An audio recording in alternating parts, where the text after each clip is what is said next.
Hi, good evening. I'm going to get started. I'm Mary Gallagher. I'm the director of the Center for Chinese Studies, and I'm really happy to announce this event. This is also involving a book signing and a reception outside with food, so please stay and eat food and buy books. I'd like to introduce our speaker. It's Damien Ma, who is a alumni from the Center for Chinese Studies. He received his MA in Asian Studies in 2006, and he is currently a fellow at the Paulson Institute at the University of Chicago, focusing on investment and policy programs and the Institute's research and think tank activities. Previously, Damien was the lead China analyst at the Eurasia Group, a political risk research and advisory firm. He specialized in analyzing the intersection between Chinese policies and markets, with a particular focus on energy and commodities, industrial policy, U.S.-China trade, and social and internet policies. His advisory and analytic work served a range of clients, from institutional investors and multinational corporations to the U.S. government. And before joining Eurasia Group, he worked at a public relations firm in Beijing, where he served clients ranging from Ford to Microsoft. He was also a manager of publications at the U.S.-China Business Council in Washington, D.C. Damien writes regularly for the Atlantic Monthly online and publishes widely, including in Foreign Affairs, The New Republic, Foreign Policy, and has appeared in a range of broadcast media, such as The Charlie Rose Show, Bloomberg, and PBS NewsHour. So he's probably right now at least our most well-known CCS graduate in the media currently. He's also served as an adjunct instructor at Johns Hopkins University School of Advanced International Studies. Today he'll be talking from his book, which is titled In Line Behind a Million People. Thank you, and please join me in welcoming him.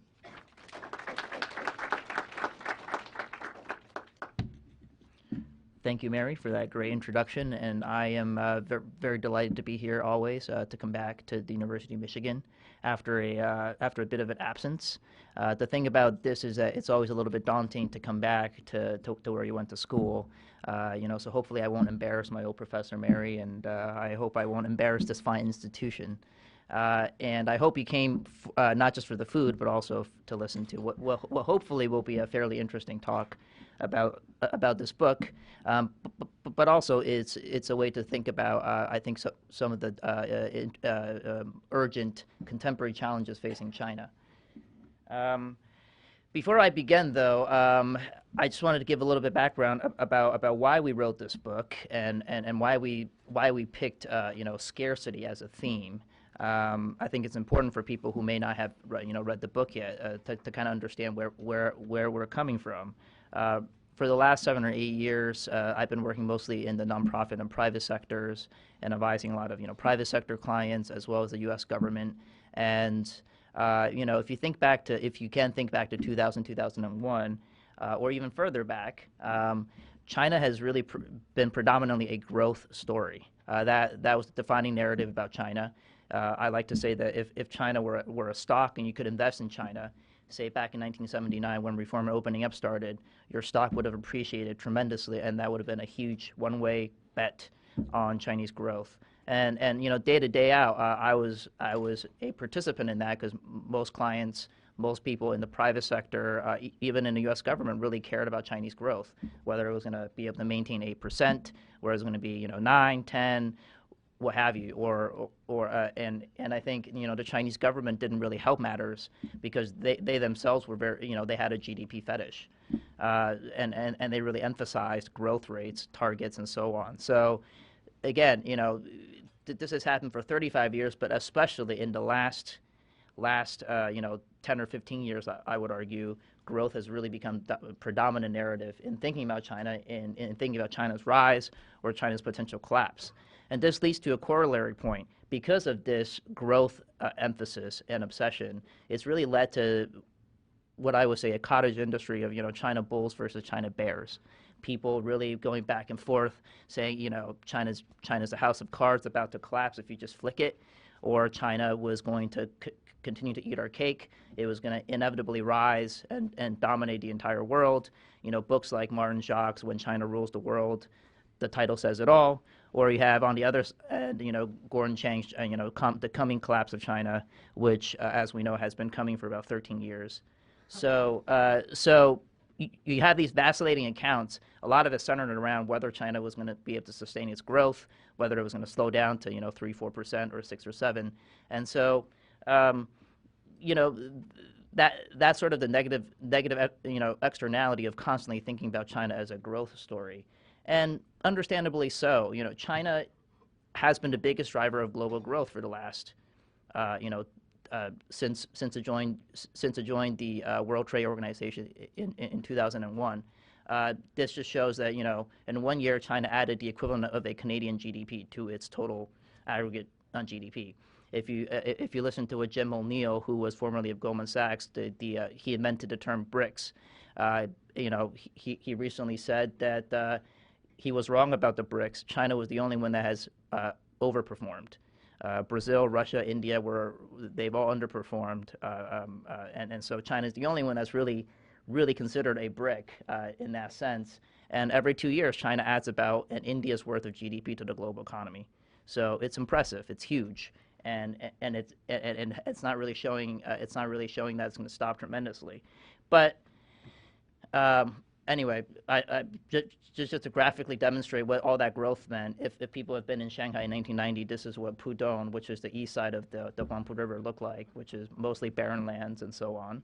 And there's not much there. And 20 years later, that is what we have come to associate with Shanghai. And if you recall, in 2006, Tom Cruise jumped off one of those buildings in Mission Impossible 3. So China has become a destination for Hollywood as well. But that is sort of the futuristic skyline, and that's been built over the last 20 years. But a lot of this really started in the 2000s and so on.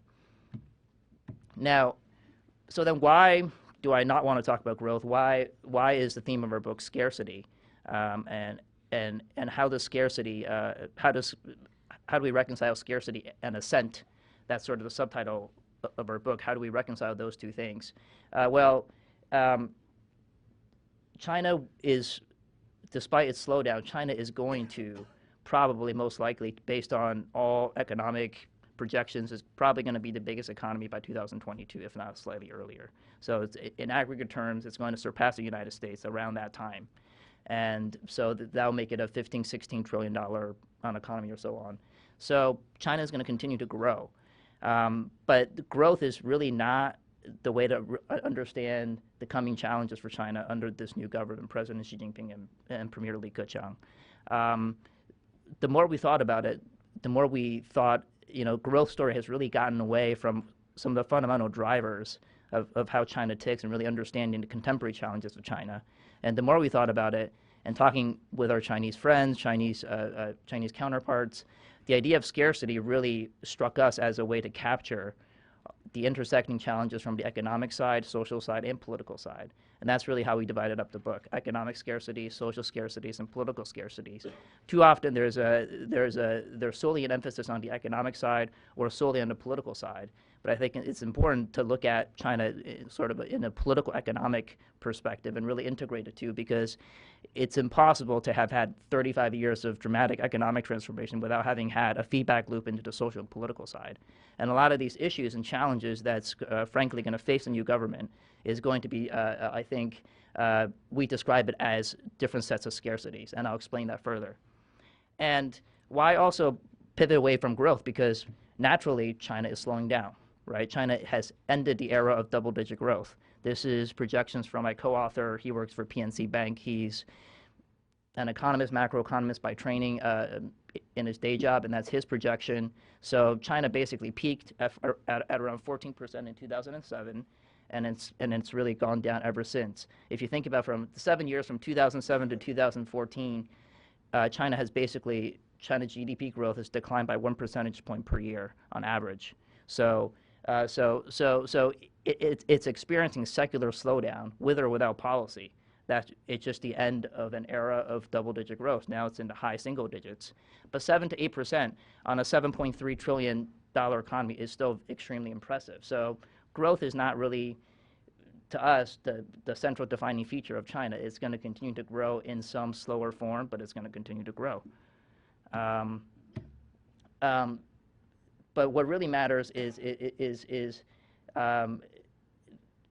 the economic side is how the inputs to that particular growth model is becoming increasingly scarce. And that's essentially our theme under the economic basket of scarcities. China has grown on a very resource intensive, labor intensive, capital intensive growth model for the last 15 years. The inputs into that growth model, people, if you think about the China price, a lot of that is due to the influx of Chinese labor, which had a deflationary effect on global labor prices, global labor costs. Now, labor, we will talk about later, but that's one input, and energy, commodities, that's a second input. It's a very resource-intensive growth model on a country where its initial position is resource scarcity. China is not like the United States. It was not given resource abundance. It's sort of the inverse of the United States in terms of resource abundance. It's a large country, but in terms of its resources per capita, resources availability at the get-go, you can even say that China's default setting is resource scarcity. Yet, on top of that resource scarcity, you pursued a very resource-intensive growth model for 15 years. And that's how Shanghai was built. That's how all these major cities are built. And you think about the stuff that was being put into it, being used. I think we're only coming to really think about the extent of that growth and how that has damaged, the environment, energy, and so on. And that's going to be the predominant challenge in terms of how to shift away from a resource-intensive growth, because China simply just doesn't have that much to go around. Here's one graphic showing land. You can see China, just land per capita, is just not very high compared to all the other countries. And U.S., Russia, obviously example, few people, huge land, but China just doesn't have that much.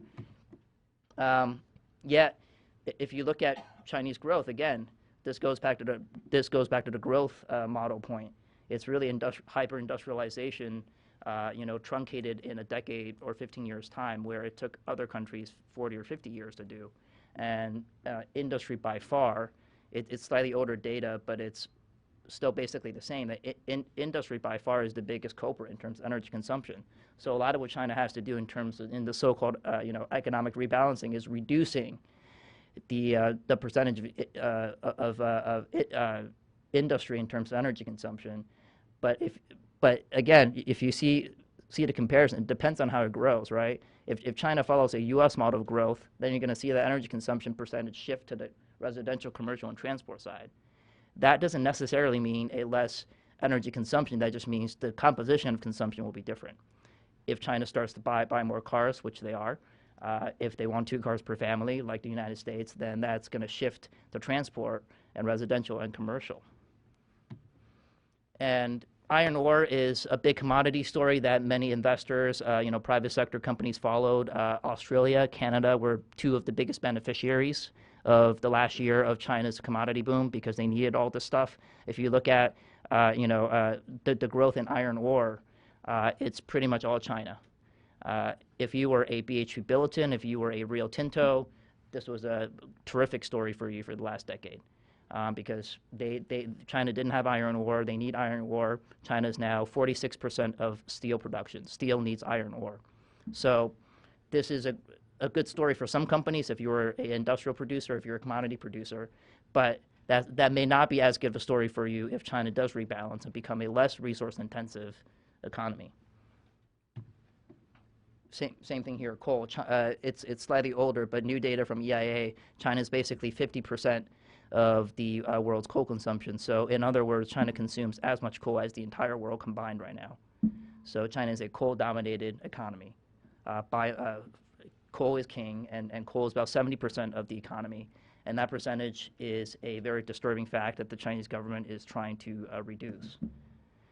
So resource, inputs, everything, and a coal-dominated economy, industrialization has huge negative externalities. This is one example here. This is from the Chinese government's own statistics. More than half of the water supply is bad. This is especially distressing because China has a scarcity of water to begin with. Again, going back to the default setting of water scarcity, China is not a water-abundant country. China has about 7% of the world's fresh water, sustaining 20% of the world's population. Now, in contrast, I live in Chicago now, and I'm next to Lake Michigan. Anybody guess what percentage Lake Michigan is in terms of worlds? Lake Michigan alone is 4%. The Great Lakes are 20% alone, sustaining only 4.5% of the world's population. So the U.S. is an exact inverse of China when it comes to water. Yet the growth has been water intensive. It's wasted a lot of water, and water is not like coal. It burns and it kind of goes away. The water gets recycled, and the wastewater gets pumped back into rivers. And so even a lot of the fresh water that may be usable now is possibly not usable because of its quality. And same thing could potentially happen with the big south-to-north water diversion project that many of you may have heard about, which is basically shifting water from the wet southern China to the arid northern China. And there's a lot of questions over whether that water quality, once it reaches northern China, will actually be usable and without being heavily treated by wastewater technology. This is a great photographer who spent his entire career just documenting the environmental problems in China and the pollution and so on. And this is sort of a very stark illustration of the cost to growth, the cost of using up scarce resources, and how that's going to really, I think, challenge China over the next 5 to 10 years. And I talked about labor on before, and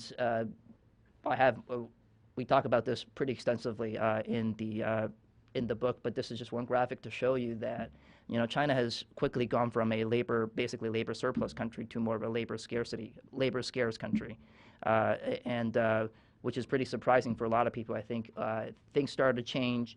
Things were really apparent after the financial crisis, but I think a lot of the changes were actually shifting already before the financial crisis hit.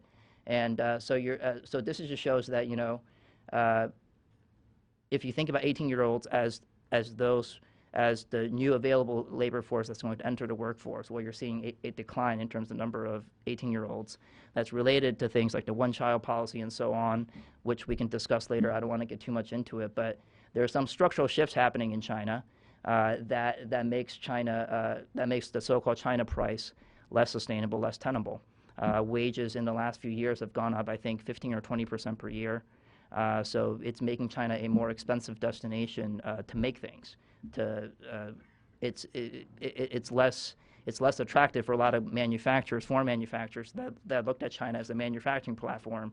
Now they're looking not necessarily away from China, but certainly to inland China, as well as looking at Vietnam, India, and other cheaper destinations that may want to make those products, similar products.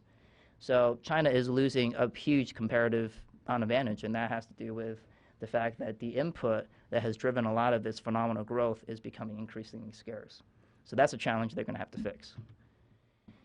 And again, I won't talk too much about it, but basically, education is something that I'll talk about it very quickly, which is just basically that at the same time you've had a blue collar labor scarcity in terms of entry workers. You've had an explosion of higher education,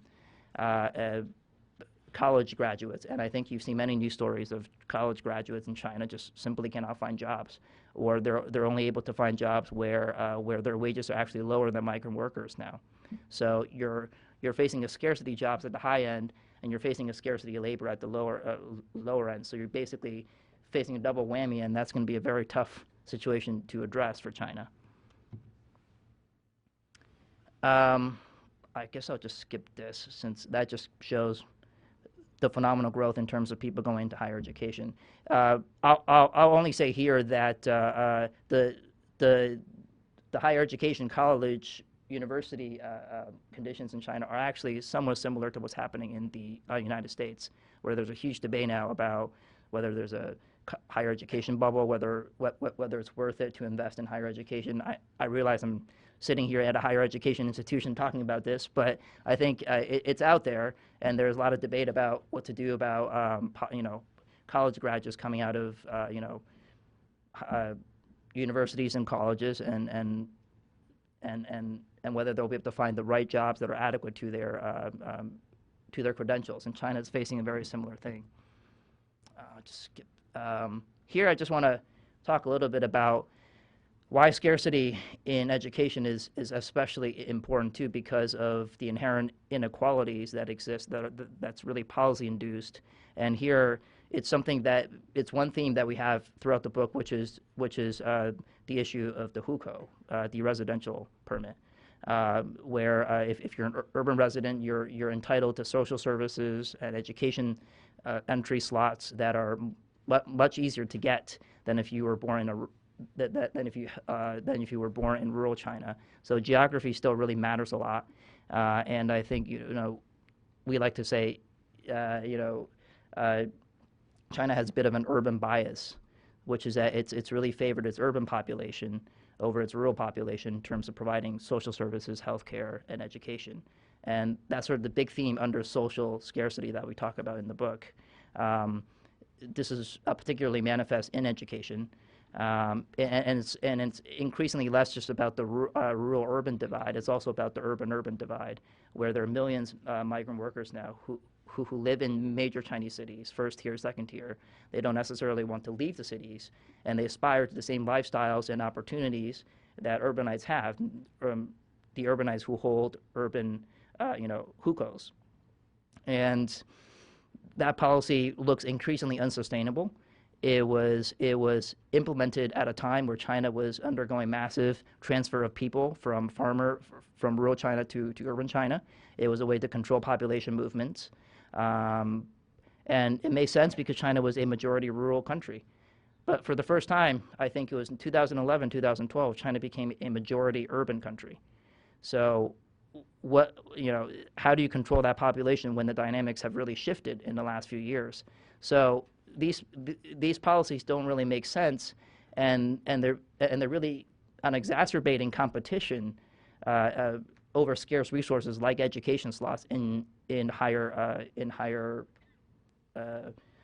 colleges and so on. And the tricky part here is there's a lot of debate over hukou. There's a lot of debate about getting rid of it, but you have to realize that urbanites, urban middle class, who realize that they're competing over scarce resources like education opportunities, they don't necessarily want to give up those opportunities. They don't necessarily want to enlarge or enfranchise migrants that will be entitled to the same opportunities and benefits, because that would mean less for them, because it's already scarce. So it's actually a very tricky issue when you think about it that way, that in fact a lot of the urbanites and middle class are actually invested in the current status quo. They don't necessarily give up very privileged status in terms of, because they want their kids to get into Tsinghua, they want their kids to get into Beida, just like any parents would. And they don't want the rural farmers and migrants to take away those precious opportunities. So again, this is another manifestation of scarcity and how that actually promotes the middle class in sort of being uninvested in the status quo. I'll just briefly talk about housing. Housing, again, most people talk about the housing bubble in China, ghost cities, and so on. But when you talk to the average Chinese, it's really not about housing bubbles. It's really about the unaffordability of housing in China, how there's not enough for the middle class who aspire, or people who aspire to be in the middle class, which basically indicates that they want to have some kind of ownership. And because China has fewer areas, fewer places to actually put your money, there are not a lot of financial instruments where you can get a good return on your money.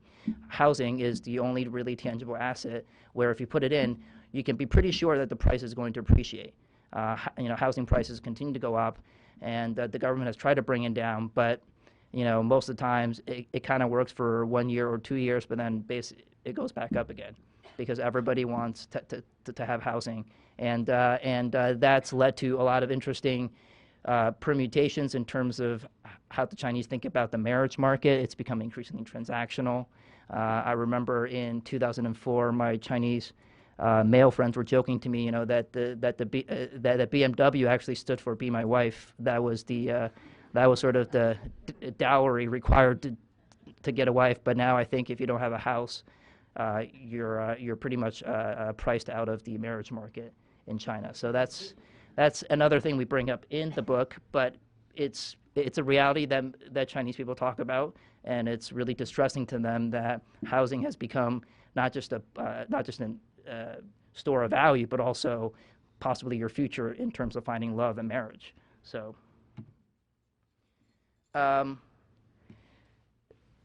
The last the last area that we talk about is social welfare in general in terms of social welfare scarcity. Again, this is a symptom of China's growth model of the last 10 or 15 years, which is, like I said, has been very capital intensive, investment driven, and the public spending has really, from both the central and local levels, have really gone to sort of the hardware, the roads, the bridges, the ports, you name it. China has world-class infrastructure. Even though it's a developing country, you go to most major cities in China, the roads are fantastic. Everything's brand new. It looks like a Japan or a South Korea. But that has come at the expense of allocating more money to social welfare. Healthcare spending has gone down. Again, this is fairly old numbers. They've decided to spend more, so it's slightly up, but it's anywhere from being adequate, especially if you take into account the demographic hangover that's happening in China, which is that China is becoming a much older society much faster than people have previously anticipated. They took a census. The last census was 2010.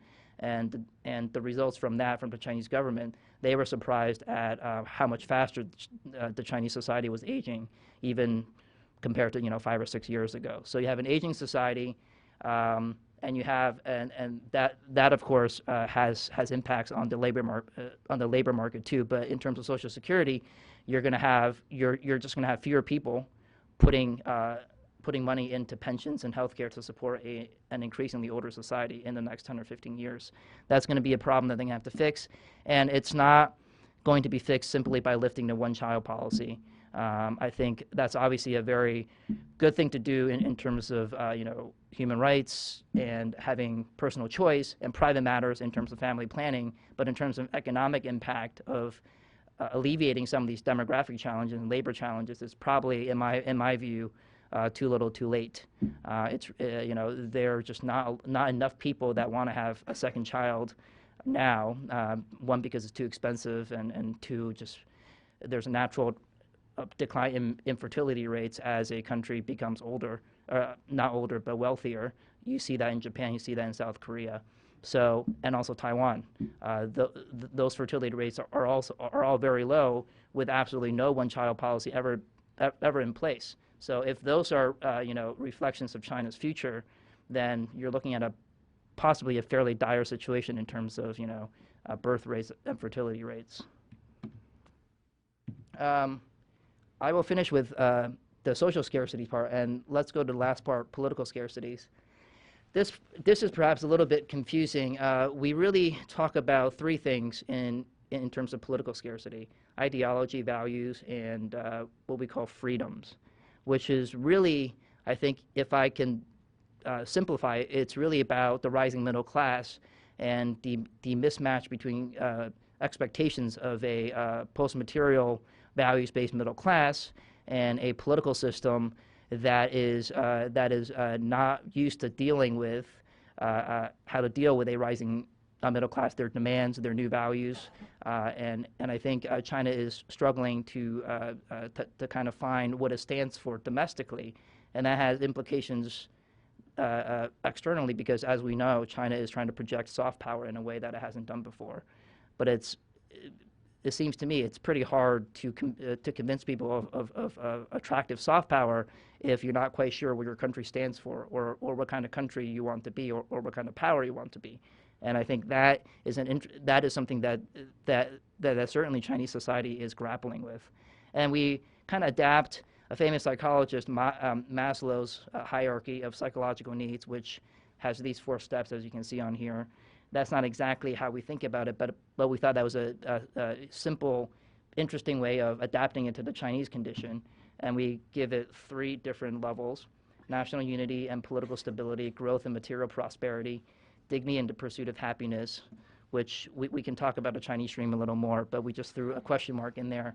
But basically, if you think about it in terms of modern Chinese history, Mao Zedong and his cohort was basically preoccupied with national unity and political stability. That was an easy ideology. We need, a united country. We just came out of a huge civil war and World War II. We need to unite the country, and everybody get behind me. I was a strong man. That was simple. Ideology was easy. Here, since Mao, you had Deng Xiaoping, Jiang Zemin, and Hu Jintao, which basically continued with the Deng Xiaoping, what I call the Deng Xiaoping consensus, which was growth and material prosperity in exchange for social stability in general. And that's what they've pursued for 35 years, and that's really what led to the phenomenal Chinese economic miracle. The problem now for President Xi Jinping and Premier Li Keqiang is this part. How do you?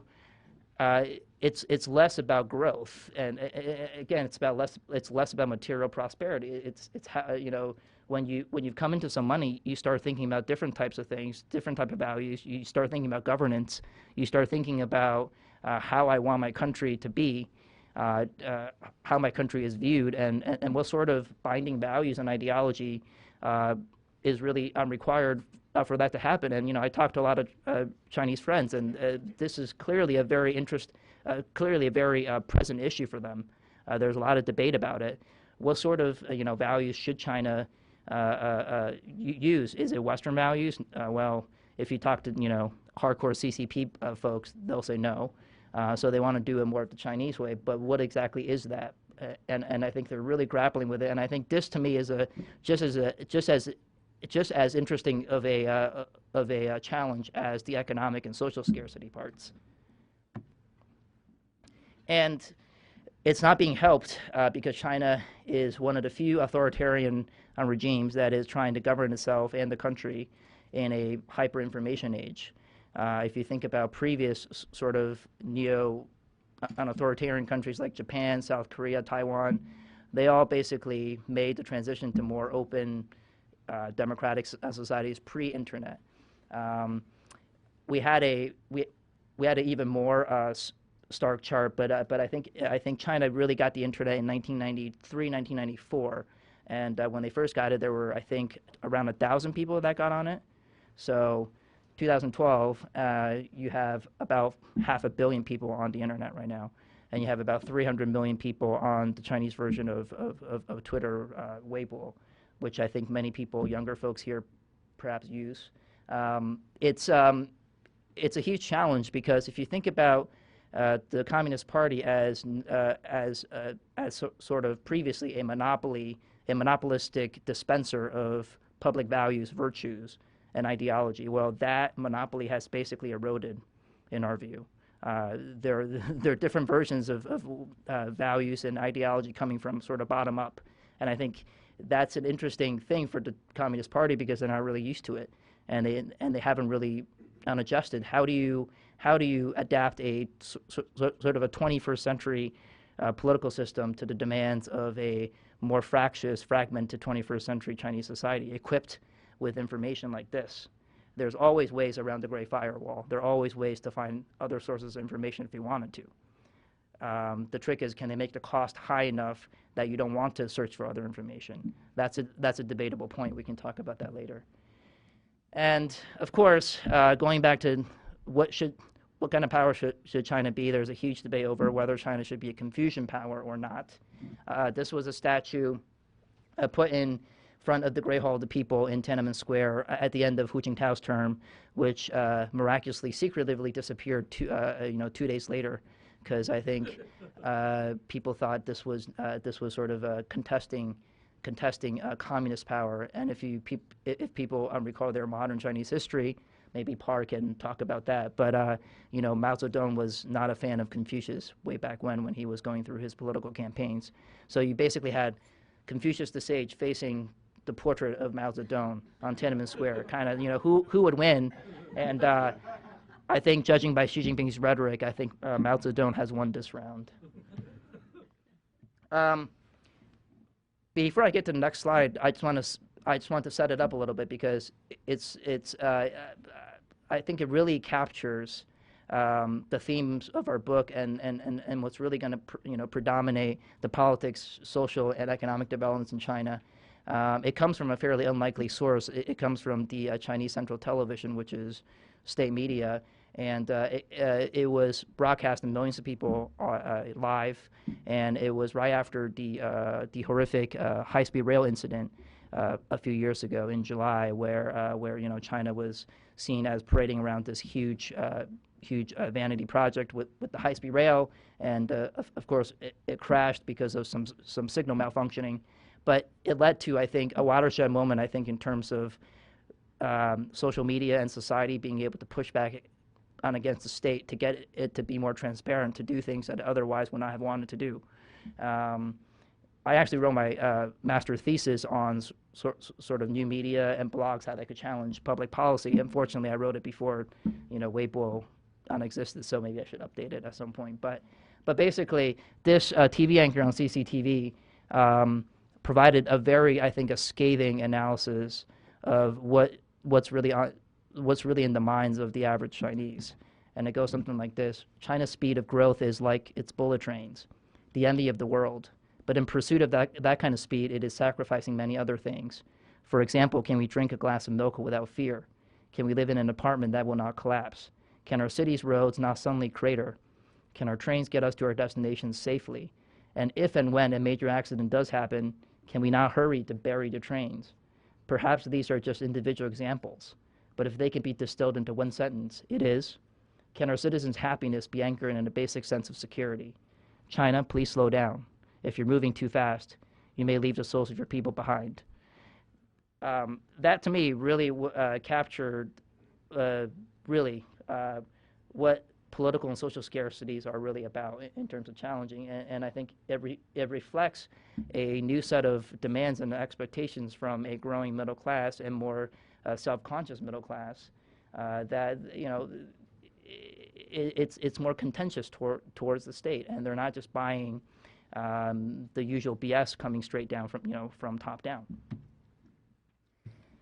This is sort of the end of the book presentation, but I wanted to just spend, how much time do I have? Ooh, okay. I'll just talk very quickly then. I just want to connect it to the third plenum because we just had a big event, and I don't have too much to say about it, and maybe we can discuss more about it, in the Q&A. That was a joke at Al Gore's expense, but basically, I think the general verdict that China has unveiled a very comprehensive, very ambitious blueprint for economic reforms and some social reforms. And the last time the last time something happened like this was in 1994 under Jiang Zemin and later Zhu Rongji, which they laid out how to seriously reform the state sector. So it was really 20 years ago when they had a blueprint that was equally ambitious, I would argue. And if you took the plenum reform decision document in its entirety, I think it outlines a lot of the things that we talk about in the book in terms of how to address some of these scarcities, primarily social and political, and also economic scarcities. And of course, we can discuss how they will do that, because I think that's the big question. I think people basically get a sense of what they need to do, what they must do. But I think the question always comes down to me, that's always asked of us, is how will they do it? Are they credible? The plan looks nice, but there's a lot of obstacles, challenges in the way. So we can talk about that later. But I think it is interesting that if you read the plenum decision carefully, it talks about things like healthcare, education, and also building institutions and governance capacity. I think that's really about being able to address the concerns of a growing contentious middle class. These are the five big areas that are going to be tackled, I think, in the plenum decision. I'll just highlight one quick thing here in terms of resource pricing. I think that's an important, very important thing in terms of rebalancing the Chinese economy, in terms of controlling and reducing energy consumption, and really rationalizing the energy system in China, which I won't go into too many details, but pricing has been a remaining legacy of the socialist plan economy, where pricing is now market-based. It's very much controlled by the government, and they intervene every once in a while to make sure that prices don't go up or down because they're terrified of inflationary pressures. The lessons from 1989 for them was that inflation was 25 to 30%, and people went out on the streets and they protested. And so they're very sensitive about inflation, but I think it's gotten to a point where they have to be able to trust market-based pricing a little more if they seriously want to be able to control their energy consumption going forward. I will save that for, I think I'll save that for Q&A if people want to talk about the opportunities in terms of how to think about scarcities if you are an investor or a company. How do you, if you, when I said, BHP, Rio Tinto, those industrial firms benefited from the last era of Chinese industrialized growth, how do you benefit from a new wave of rebalanced Chinese growth within the context of scarcities? Well, I think there are a lot of complementarities specifically between U.S. and China in terms of what we can offer to China in terms of energy, in terms of eds and meds, social services, healthcare, those types of things. And I just want to highlight the second red tick here, which is that we often get asked, what's our big general conclusion takeaway from China after writing the book that people don't necessarily always think about? And I think maybe this is more resonant for a Washington, D.C. crowd, but I think it's worth emphasizing here. I think it is our view that, even if China becomes the biggest economy in the world, aggregate terms, it's still going to be roughly, 1/4 of per capita GDP compared to the United States. And I think, in general, the world, and particularly the United States, has more to fear from a vulnerable, unstable China than a prosperous, dynamic China. And I think we shouldn't fear as much a healthy, wealthy China, but one that could descend more into instability and chaos and so on. So I think that's our basic bottom line takeaway if we wanted to capture how we think about China in general over the next 5 to 10 year horizon. And that concludes my presentation, and we have like 20 minutes maybe for 10 minutes for Q&A, so fire away.